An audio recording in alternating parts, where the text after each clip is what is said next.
While I was lying in a hospital bed with both my kidneys failing, my parents burst into my room. My mother threw some papers on my lap and demanded that I immediately hand over my $250,000 life savings to my brother. I refused and told her that money was for my treatment. That's when she completely lost it. Drop your verdict in the comments before the story begins. Let's see if you're right by the end. And if you love revenge stories, don't forget to like and subscribe. My name's Alina Voss, and this is the story of how my own mother attacked me with a blood pressure monitor while I was dying, and how I made sure she and my entire family paid for it. I was 29 years old when both my kidneys started failing. The doctors told me I needed a transplant as soon as possible. I had been working as a graphic designer for years and had managed to save $250,000. That money was my only hope for survival. I had already started the process for a transplant and was on the waiting list. My younger brother Ryan had always been the favorite in our family. He was reckless with money and had failed in multiple businesses.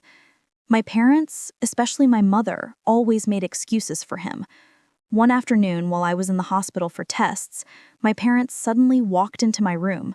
My mother looked angry. She threw a bunch of papers on my bed and said, "Sign these. You're transferring your savings to Ryan. He needs the money to start a new business." I looked at the papers and then at her. "No," I said firmly. "This money is for my treatment. I need it for the transplant and aftercare. I'm not giving it to anyone." My mother's face turned red with rage. "You selfish girl," she shouted. "Your brother needs this money more than you. You're probably going to die anyway. At least let the money be useful to someone in the family." I was shocked by her words. "Mom, I'm your daughter. I'm fighting for my life here." My father, who was standing behind her, finally spoke.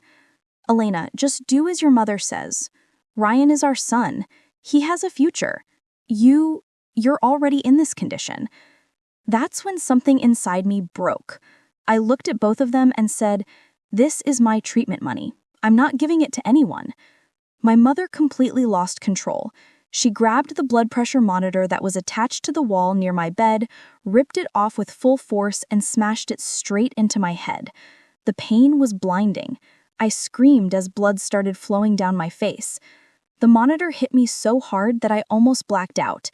As I lay there bleeding and in pain, I looked at my mother and said in a weak but clear voice, "You'll regret this." With whatever strength I had left, I pressed the red emergency button next to my bed.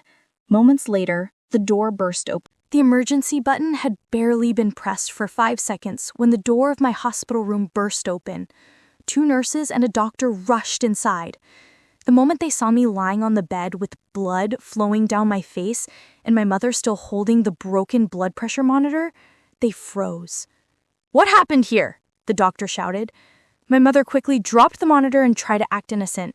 She was trying to get up and fell. We were just trying to help her." The nurse looked at the monitor on the floor, then at the blood on my head, and then at my mother's hands. She wasn't convinced. "Security! Call security right now!" she shouted to the other nurse. My father tried to step forward. "This is a family matter. There's no need to involve anyone else," he said. But it was too late. Within minutes, 2 hospital security guards and a police officer arrived. The doctor quickly examined me while the police officer started asking questions. I was in a lot of pain, but I forced myself to speak. "She hit me," I said weakly, pointing at my mother. "She smashed the monitor on my head because I refused to give my savings to my brother." My mother's face turned red. "She's lying. She's always been dramatic. She fell on her own." The police officer looked at the broken monitor on the floor, the blood on my head, and the terrified expressions on my parents' faces. He didn't seem convinced by my mother's story. "Ma'am," he said to my mother, "we're going to need you both to come with us for questioning." My mother started screaming. "This is ridiculous! She's my daughter! This is a family issue!" The officer remained calm. "Assaulting a patient in a hospital is not a family issue. It's a crime." They took my mother and father outside. Before leaving, my mother looked back at me with pure hatred in her eyes. "You'll regret this, Elena. You have no idea what you've done." I didn't reply. I just closed my eyes as the medical team started treating the wound on my head. Later that night, after I was stabilized, a detective came to take my statement. I told him everything. How my parents had been pressuring me for months to give my savings to my brother. How they showed up that day demanding I sign the papers, and how my mother attacked me when I refused. I also told them something they didn't know. 2 weeks before this incident, I had already transferred my $250,000 into a legal trust under my name only. The money could only be used for my medical treatment. Even if something happened to me, my brother or parents couldn't touch it. I'd done this quietly because I had already started sensing that my family was planning something. The next morning, my brother Ryan showed up at the hospital. He looked angry. "What the hell did you do, Elena? Mom and Dad are at the police station because of you. You're destroying this family over some stupid money." I looked at him calmly from my hospital bed. "Ryan, they attacked me while I was lying here sick, and you're still worried about them?" He stepped closer. "Just sign the papers and give me the money. This can all end right now. You're probably not going to make it anyway. At least let the money stay in the family." I stared at him for a few seconds, then smiled weakly. "The money is already gone, Ryan." He frowned. "What do you mean?" "I transferred it into a medical trust 2 weeks ago. It can only be used for my treatment. You, Mom and Dad can't touch a single cent. Even if I die, it won't go to any of you." Ryan's face turned pale. He took a step back. You did what?" "I protected myself," I said. "Something you and our parents never did." He stood there in silence for a few seconds, then turned around and walked out of the room without saying another word. That same evening, the detective came back with an update. "Your mother has been charged with assault and attempted theft. Your father is also being questioned for being an accomplice. Because this happened in a hospital and there are multiple witnesses, including nurses and doctors, the case is strong." I nodded. For the first time in years, I felt like I wasn't powerless anymore. They thought they could take everything from me while I was weak and dying, but I had already made sure they would get nothing. After the police took my mother into custody, things moved very quickly. Because the attack happened inside a hospital and there were multiple witnesses, including nurses and doctors, the case became very strong against her. My mother was charged with assault causing bodily harm and attempted theft. Since I was a patient in critical condition at the time of the attack, the court took the case very seriously. She was denied bail initially and had to spend 2 weeks in jail before her lawyer could get her out. My father was also charged as an accomplice because he was present during the attack and did nothing to stop her. He was released on bail but had to surrender his passport. My brother Ryan tried to act smart at first. He came to the hospital again and tried to emotionally blackmail me.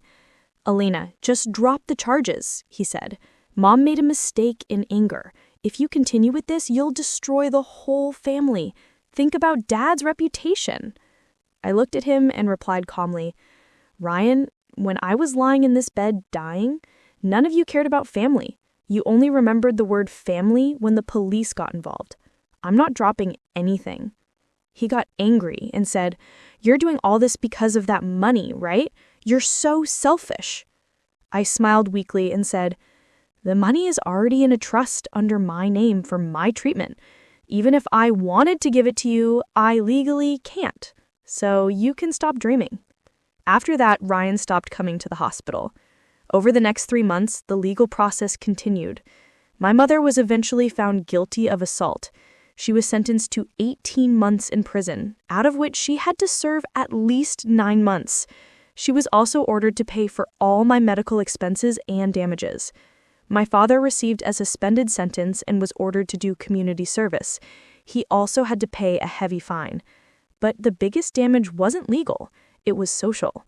The story of what my mother did spread quickly among our relatives and family friends. Many people who once respected my parents started distancing themselves. Some even openly criticized them for attacking their own daughter while she was fighting for her life. My brother's reputation also took a big hit. People started saying that he was involved in trying to steal money from his sick sister.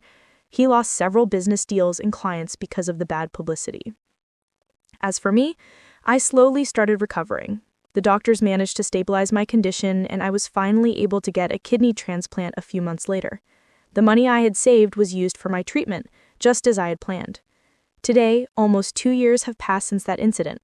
I'm healthy and living a peaceful life. I cut off all contact with my parents and brother.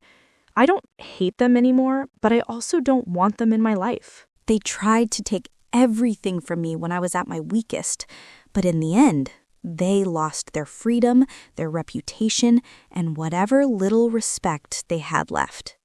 Was it justice, or was it too much? Share your thoughts in the comments below, and subscribe for more revenge stories.